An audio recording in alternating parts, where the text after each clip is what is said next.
GST GST का हम लोग फुल फॉर्म जानते हैं ना, गुड्स एंड सर्विस टैक्स।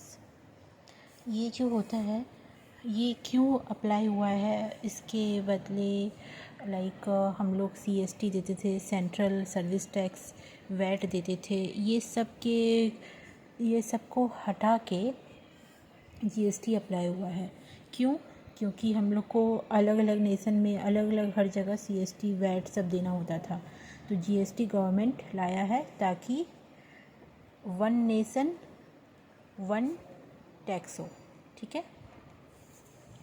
अब इसमें जो टैक्स सिस्टम है वो कैसे कैसे क्या होता है, चलिए देखते हैं।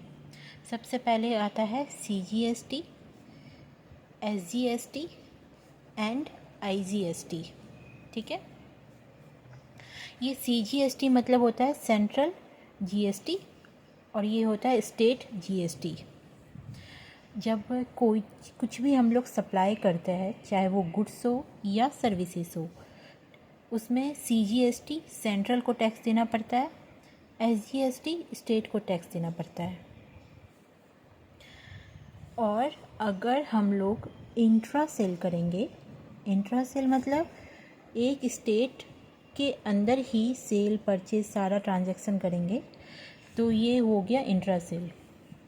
और आईजीएसटी अप्लाई होता है जब हम लोग इंटर सेल करते हैं। इंटर सेल मतलब दो स्टेट है, यहाँ पे क्या था, एक स्टेट था। और आईजीएसटी होता है जब इंटर सेल होता है दो स्टेट के बीच, अगर हम लोग कुछ भी ट्रांजैक्शन करते हैं, ठीक है, तो हम लोग को आईजीएसटी लगता है। अब इसमें बहुत सारा होता है कि मेरा एक सवाल है, इसका मान लो कि हम गुड्स परचेज़ करते हैं 10,000 का, ठीक है, और उस पे जो है जीएसटी अप्लाई होता है 18% का। जब 18% का जीएसटी अप्लाई होता है तो कितना होगा, 180। ठीक है। हम लोग इसको बाइफर्केशन कैसे करेंगे, क्योंकि 180 तो हम लोग का पूरा टैक्स है, पूरा जीएसटी है। ठीक है। तो ये 180 बाइफर्केट होगा किस में, सीजीएसटी में एंड एसजीएसटी में। सीजीएसटी होगा 90, एसजीएसटी होगा 90। ठीक है। मान लो कि अगर हम मुंबई में रहते हैं और मुंबई से ही गुड्स परचेज़ कर रहे हैं तो हम उसका टैक्स देखे हैं। ठीक है।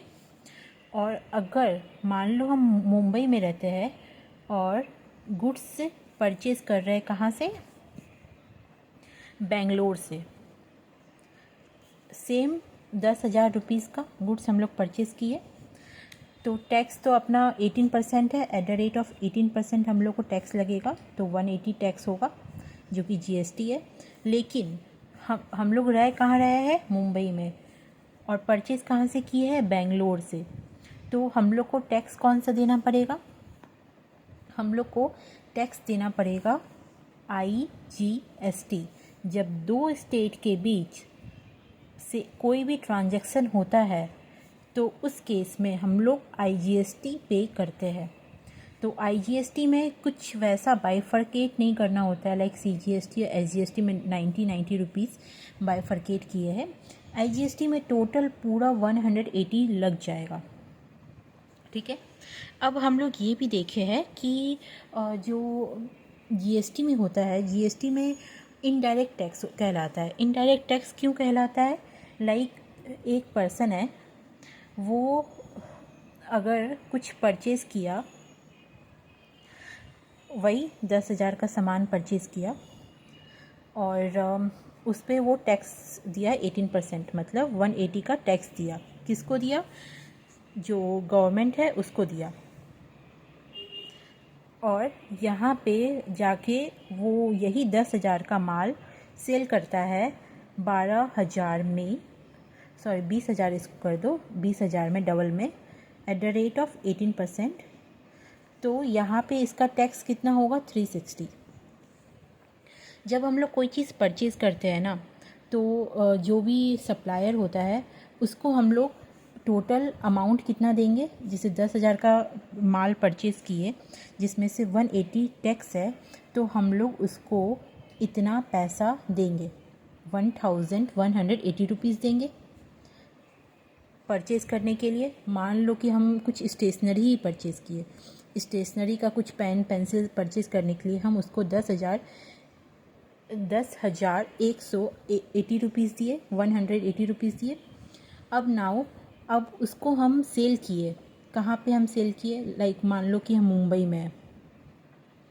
मुंबई में हम सेल किए, तो जो मेरे से परचेज़ किया है वो मेरे को पैसा कितना देगा, सेल करने पे पैसा मेरे को मिलेगा, कितना मिलेगा, 20,000 तो मेरा माल बेचे और 360 टैक्स, तो 2360 मेरे को पैसा मिलेगा। तो ये जो 180 है, ये 180 मेरे को सेट ऑफ मिल जाएगा, इनपुट टैक्स क्रेडिट मिल जाएगा। मतलब कि जो 360 मेरे को गवर्नमेंट को टैक्स देना पड़ेगा ना उस परचेज़र के बदले, जो कि 18% हम उससे चार्ज कर चुके हैं, 18% चार्ज की है, 360 मतलब उसका टैक्स बनता है, और वो 360 हम परचेज़र से ले लिए एक्स्ट्रा में कि हम आपके बदले इनडायरेक्ट टैक्स से हम आपके बदले गवर्नमेंट को देंगे, तो गवर्नमेंट को मेरे को 360 देना है। अब यही स्टेशनरी जब हम परचेज़ किए थे तो 180 हम टैक्स दिए थे, क्योंकि हम परचेज़ किए थे, तो वो भी सेलर मेरे से टैक्स लिया था, कितना 18%, कितना लिया था 180, तो 180 यहाँ पे रिड्यूस हो जाएगा, तो कितना बचेगा 180, मतलब जो माइनस करके कितना बचा यहाँ पे, मतलब इनडायरेक्टली मेरे को जो भी गवर्नमेंट को सिर्फ और सिर्फ 180 ही देना पड़ेगा। ये 180 जो हम लोग परचेज़ किए थे उस टाइम जब हम लोग पे किए थे 18%, ये मेरे को फिर से नहीं देना पड़ेगा। ये डबल टैक्सेशन यहाँ पे रूल हटाने के लिए हम लोग को जीएसटी गवर्नमेंट इम्प्लीमेंट किया है, ताकि जो हम लोग टैक्स पहले दे चुके हैं वो टैक्स नहीं देना है, और 360 जो कि हम लोग जब हम लोग सेल किए हैं उसमें जो मेरे को टैक्स मिला है सिर्फ वो गवर्नमेंट को देना है, और जो हम लोग दे चुके हैं उसका इनपुट टैक्स क्रेडिट मिल जाएगा। इनपुट टैक्स क्रेडिट मिल जाएगा मतलब जितना मेरा लायबिलिटी बनता है, ये मेरा लायबिलिटी हुआ ना, और ये मेरा एसेट्स हुआ। एसेट्स और लायबिलिटी आप लोग जानते ही होंगे, लाइक एसेट्स हम लोग का संपत्ति होता है, लायबिलिटी हम लोग का दायित्व होता है।